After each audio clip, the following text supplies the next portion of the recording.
Afternoon, everybody. Let's see, make sure this thing's recording. Oh, little bug on me. I wanted to make a video about empathy, so I'll just get right into it. Funny subject. Little tiny bug dude, just chilling. I don't know what he is, but he's like, "Hey, thanks for not squishing me. Fly away."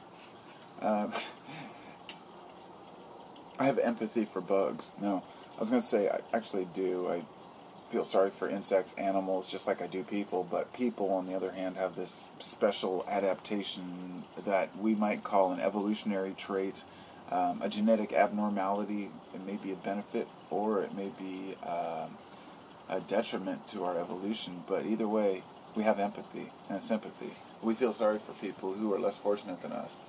But not just people who are less fortunate.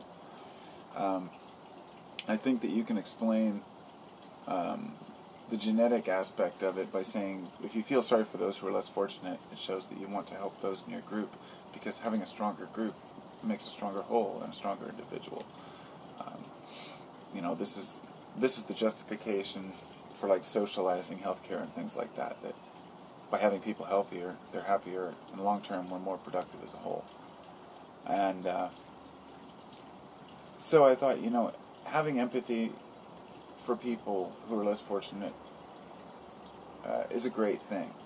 And but when you take it to the extreme, sometimes like people, it makes me curious as to where it comes from. For example, feeling sorry for someone who just totally screws themselves over all the time. Someone who's doing it to themselves, if you know what I mean. Here's an example. The guy who was working on my car a while back, people who follow my channel might remember, there was a guy working on my Honda out front. It was a great deal, he was trading me for bartering for weed. Plus I was giving him some money to get me some tires and stuff, and he was a mechanic, so he was giving me good deals. And I thought, wow, I finally found an honest mechanic. And I wanted to totally hook the dude up in the end and give him all this, extra, give him some extra cash. The guy was doing me a favor, a solid. And then he just disappears one day. Haven't seen him in like 2 months. He changed his number, not to avoid me or anything, but just basically, long story short, he could have easily come over and reached me. He left my car sitting there on jack stands with the wheels gone, and he has the wheels, so I can't even put the car down to make it safely on the ground. He was supposed to come back with the tires that day, and he kept putting me off. He was also supposed to get me a Volkswagen bus, and I gave him 2 grams of hash to help, to move it. We went and picked up this little trailer and all this stuff. And then he ended up lying to me about that the whole time. This went on and on and on. The guy screwed me over and over and over. And then I ran into him the other day in an auto parts store.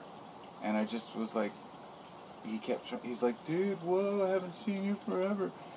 And he's like, "You look like you just got back from fish shows." And he was supposed to have given me these fish tickets. But he had been blowing me off on that too. I don't even know if he was telling the truth or not. I just kept cutting him off and saying, "Look, it's bullshit. I think it's unfair, that I feel like I've been wronged. And just make it right, bring my shit back." And I left. I was with my kids. I couldn't really... and I didn't want to get into it. I didn't want to be harsh. I wanted to be nice. And when I went back and thought about it, I was like, I felt sorry for him. Even though I was totally in the right for saying that. The guy owed me money, he owed me time, I had paid him, he left me hanging big time, screwed me over. I'd been paying insurance on the car for 2 days, or 2 months. He'd been telling me it'd be running that day so many times. I still felt sorry for the guy. And I'm sorry for the long story, but my way is this guy must have screwed me over 20 to 30 different times with text saying, "I'll be there at this time, I'll be there at that time." And I still feel sorry for the guy. Now, where does that empathy come from?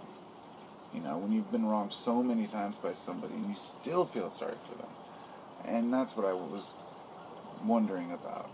Having empathy for those who have less, or even sympathy or empathy is one thing. But for people who are just total douchebags, I don't know. Not everyone has it, I guess, but I do. Sometimes I wish I didn't. I wish I could just go off on somebody and say what I want to say.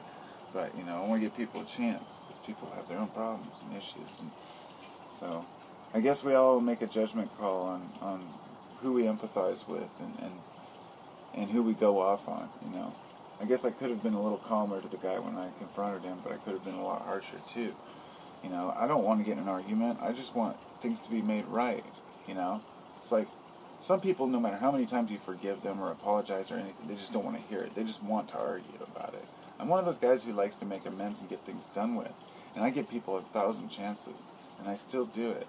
I still have faith in people. I still have faith in my community and those around me. And sometimes I think, dude, Josh, you're a fool. Why, you know, people are out for their own.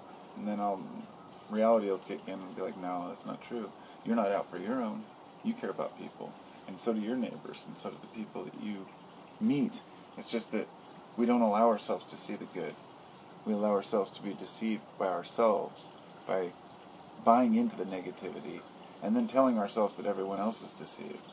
It's a very complex web, but I've chosen to live it. No two realities are the same, and it's difficult. I can't sit here and tell you what's real and what's important and what's not, what you should have sympathy and empathy towards, nor can you tell me what I should. What we do is we look at the collective, and what does society as a whole cherish, you know?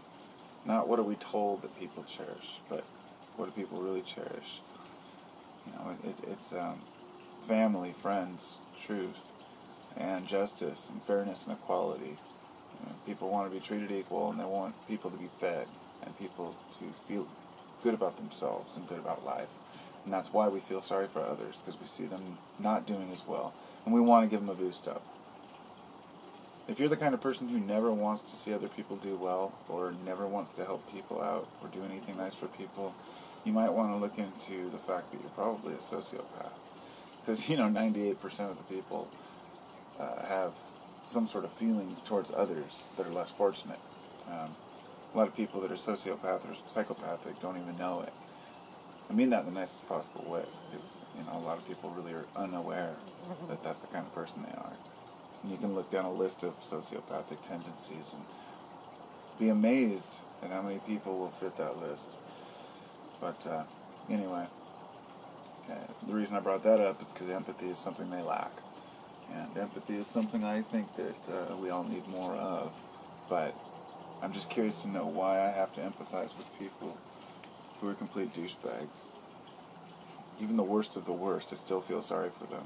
Especially if they're punished or beat up or harmed physically, you know. I guess that's just being human, maybe. I don't know. Just my thoughts. Peace.